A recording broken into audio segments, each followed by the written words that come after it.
जितने भी संसार की चीज़ें, चाहे वो जीवन सुधार की हैं, चाहे चरित्र निर्माण की हैं, चाहे भक्ति में सफलता के लिए, जो जो चीज़ रुकावट पैदा करती थी, हर चीज़ के बारे में खोल के बताया कि इंसान के जीवन में ये चीज़ें बाधा डालती हैं। मैंने एक नहीं कहा ना, व्यक्तिगत जीवन की भी कही, पारिवारिक जीवन से संबंधित भी हैं, सामाजिक समाज में रहते हुए दायित्वों के बारे में भी है, और फिर सबसे उत्तम बात जो काम है उस पर बात कही कि नर चेत गुमानी। एक ही लाइन की व्याख्या करें तो भी बहुत है। कबीर साहब विद्वानों के विद्वान थे, दार्शनिकों के दार्शनिक थे, संतों में परम संत थे, इसीलिए उनको कुल मालिक का अवतार कहा जाता है। वाणी की उनकी व्याख्या करना कोई बच्चों का खेल नहीं, लेकिन जो भी उनने बात कही इतनी मार्मिक और इतनी गहरी बात है कि उसके अर्थ भी समझ लिए जाए तो भी हमारा जीवन बन सकता है। उसने कहा कि नरचेत गुमानी माया ना संग चले। इंसान को तो गुमानी बता दिया। इंसान अगर सही रास्ते से भटकता है तो क्यों भटकता है, उसका मुख्य रोग बता दिया, अभिमान, गरूर, अहंकार, गुमान। ये पर्यायवाची हैं, एक ही चीज़ के नाम हैं। वो गुमान, अभिमान या जो उसको अहंकार, ये सब चीज़ें हैं क्या, एक चीज़ से संबंधित नहीं है। किसी को ऊंचे कुल का अहंकार है, किसी को धन का अहंकार है, किसी को बल का अहंकार है, किसी को जाति का अहंकार है, किसी को अपने पद प्रतिष्ठा का अभिमान है। तो ये तो उन सब के लिए कॉमन बात कह दी कि तुम अभिमानी हो। उसमें ज़रूरी नहीं कि धनवान ही हो, गरीब से गरीब आदमी भी अभिमानी है। क्यों मैं किसी की बात सुनूं? बुद्धि का अभिमान है, मेरे से ज़्यादा कौन जानता है, अभिमान है, गुमानी है वो भी, ये ना सोचना। लेकिन सबसे बड़े मूर्ख उनको मान लिया कि अभिमान में पड़ के तुम जिस चीज़ को बड़ा मानते हो, दुनिया में निश्चित रूप से क्या चीज़ बड़ी है? माया। और माया की परिभाषा ये परिभाषा नहीं है जो हम मानते हैं, लेकिन यहाँ कबीर साहब ने उसी माया की तरफ इशारा किया है। ये माया क्या है? माया का अगर सही मायने में अर्थ लेते हो तो किसी चीज़ में किसी चीज़ का होना ही माया है। इंसान में इंसानियत, उसका बल, पौरुष, बुद्धि, ज्ञान, सब चीज़ का होना माया है। चार पैसे पास होना भी माया है, बल ताकत होना वो भी माया है, जो काम अपने आप में जो काम करते हो होते हैं वो भी माया है, जो रचना का खेल है ये भी सब माया है। और ऊंची माया जो दुनियादारों ने कहा, उन पैसों को माया कहते हैं।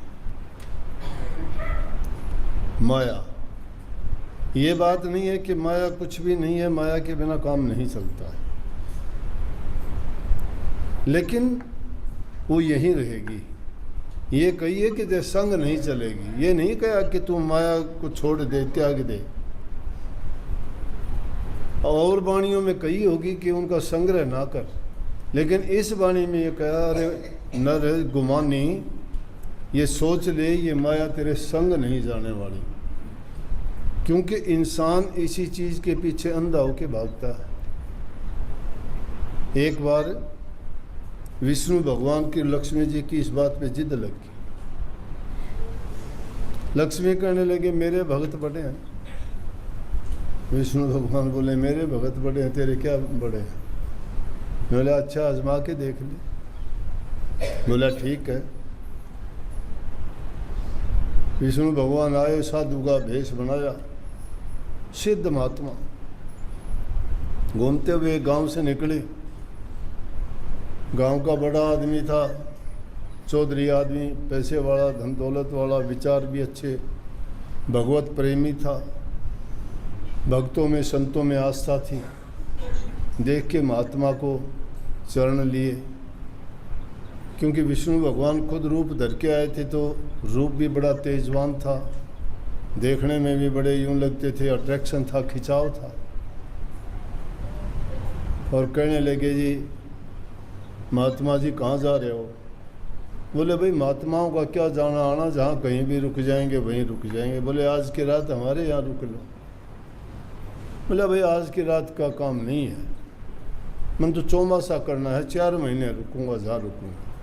और एक बार जहाँ रुक गया मैं जाऊँगा नहीं, 4 महीने तक अपना भगवान भक्ति करनी, सत्संग करना, विचार गोष्ठी करनी, भक्तों को उपदेश करना, और फालतू समय में अपनी समाधि में रहना, ये तो मंजूर हो तो मैं चलूँ। ओहो हो, धन्य हो गए, हमारे घर चलो, बहुत बड़ा मकान है, उसी में रहना, खुला है, किसी का उसमें लेना देना नहीं, सब आपका इंतज़ाम कर देंगे, सारा काम कर लो,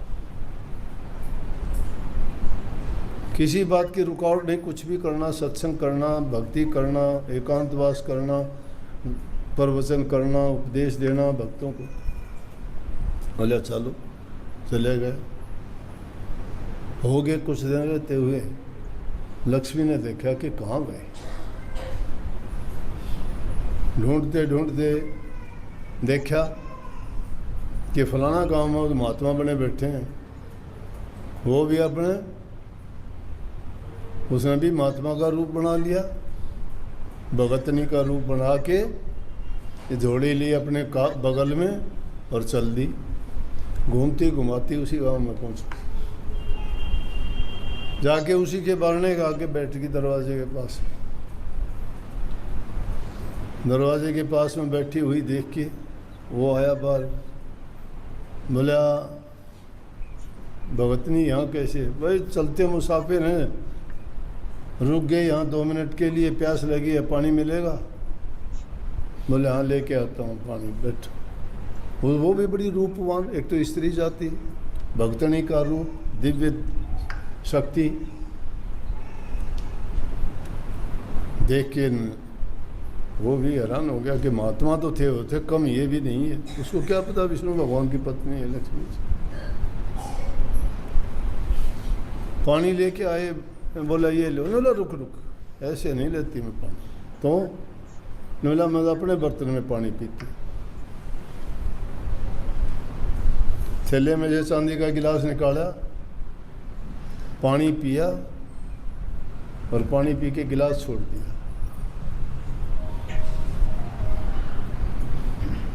देख के वो बोले चांदी का गिलास, अब माया का लोभ ये होगा उसको, तो वैसे नजर जहाँ होगी वहाँ होगी। बोले एक गिलास, बोले मैं एक बार से ज़्यादा दोबारा यूज़ नहीं करती, किसी पदार्थ को फेंक दूँगी, उठा लेगा कोई जिसको जरूरत। बोला मुझे दे दे, कोई भी ले ले, मुझे क्या करना है। बोले तो आज तो रुकोगे आप, खाना भोजन बताओ। भोजन तो भूख लगेगी, खाएंगे। बोले भोजन तैयार है। भोजन जीवने के लिए गई, वो एक काम, वो भोजन लेके आए। बोले ना ना ना ना, मैं अपने बर्तनों में लेती हूँ। थैले में से थाली निकाली, कटोरी निकाली, गिलास निकाले, चांदी के चमचमाट कर। सेठ ने सोचा भाई ये तो मौज होगी। परमात्मा ने बड़ी कृपा करी कि देखो, खाना खाने के बाद बोले बर्तन, बोला तुझे बताई थी बर्तन में एक बार यूज़ करती हूँ फिर नहीं करती। बोला तो आप कहाँ जाओगे? बोला हमारा क्या ठिकाना, कहाँ जाना है, जहाँ मर्जी होगी चले जाएंगे, भगत लोग जहाँ कहेंगे रुक जाएंगे। बोले एक काम नहीं करो। बोले क्या? बोला हमारे यहाँ नहीं रुक जाओगे। बोला भाई रुक तो जाऊँ, फिर मेरी शर्त है कुछ। बोले क्या शर्त है? बोला मैं जहाँ रुकूँ वहाँ कोई दूसरा आदमी नहीं रुकना चाहिए, उस गांव में कोई महात्मा मुत्मा नहीं आना चाहिए। उसने सोची करने बेगन हो रहा है तो, लेकिन उसका क्या करूँ लटका, वो देने का लेने का, ये तो चांदी के बर्तन तो देगी। बोले एक है तो, लेकिन बोले मैं नहीं रुकूंगी। बोले उसने मैं निकाल दूंगा। और उससे पहले पक्का वादा किया था, बोला दुनिया की कोई ताकत नहीं बोल भी दे आपको, मेरी जगह, मेरा घर, मेरा सब कुछ, रहो आराम से। बोले ठीक है।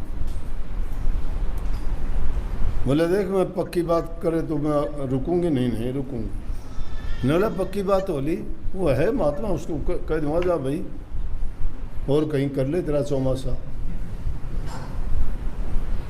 वो घर बैठेगी और घर बैठ के देखने लगी।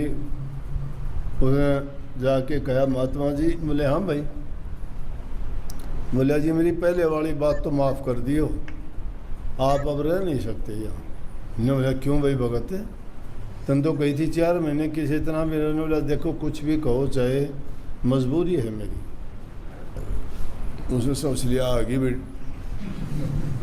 हैं, घराले तो पहले समझ जाने, वो भी समझ गया विष्णु भगवान के हाल ही भाई, नहीं तो इसी बात थोड़ी थी। बोला भाई भगत के बात, बोला बात के भाई इस तरह एक हमारा आगे भगत नहीं और आपको तो जाना पड़ेगा। बोला ठीक से भाई, छोड़ के चले गया। बोला ये तो मैंने बेराया था जे दिन। बोला दुनिया में भगत माया के हैं, समझ गए ना, भक्ति किसी को प्यारी नहीं है। लेकिन कबीर साहब ने उस बात को क्या कहे कि नरचेत गुमानी माया ना संग चले। क्यों कही ये बात कि माया संग चलने वाली नहीं है। और कबीर साहब ने उस माया को कहे कि ये माया जिसको हम माया कहते हैं, धन दौलत, ये 2 प्रकार की है। इसका भी अगर सही उपयोग किया जाए तो ये हमारे काम की भी है। कबीर माया रूखड़ी 2 फल की दातार, खावत खर्चत मुक्ति दे और संचत नरक के द्वार। कि ये कबीर माया रूखड़ी, रूखड़ी कहते पेड़ को, रूख को, कि ऐसा पेड़ है माया, ये 2 फल देने वाली है। अगर इसको कोई खाता खर्चता है ना तो मुक्ति द्वार को जाता है, अगर उसका संचय और संग्रह करता है ना तो वो नरकों में जाता है, डूब जाता है। नरक के द्वार का मतलब क्यों, अगर नहीं खर्च करता या खर्च गलत काम में करता है तो वो आदमी या माया उसको लेके बैठ जाती है।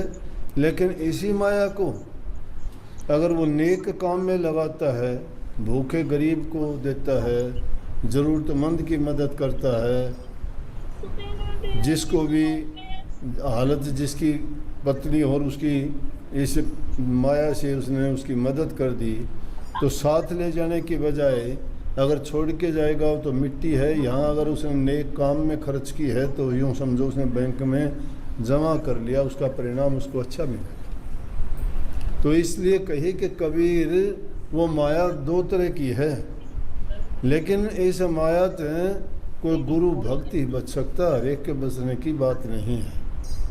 इसकी चमक और दमक ऐसी है, जिस प्रकार से उस साधु को घर से निकलवा दिया ना, ये माया लेके बैठ जाती है, डूब जाती है। इंसान के सभी अच्छे गुणों को ये धराशायी कर देती है 2 मिनट में, क्योंकि इसके काबू में सारी चीज़ है। मन को डबो देती है, 1 सेकंड में लोभ में आ जाएगा, लालच में आ जाएगा, अहंकार में आ जाएगा।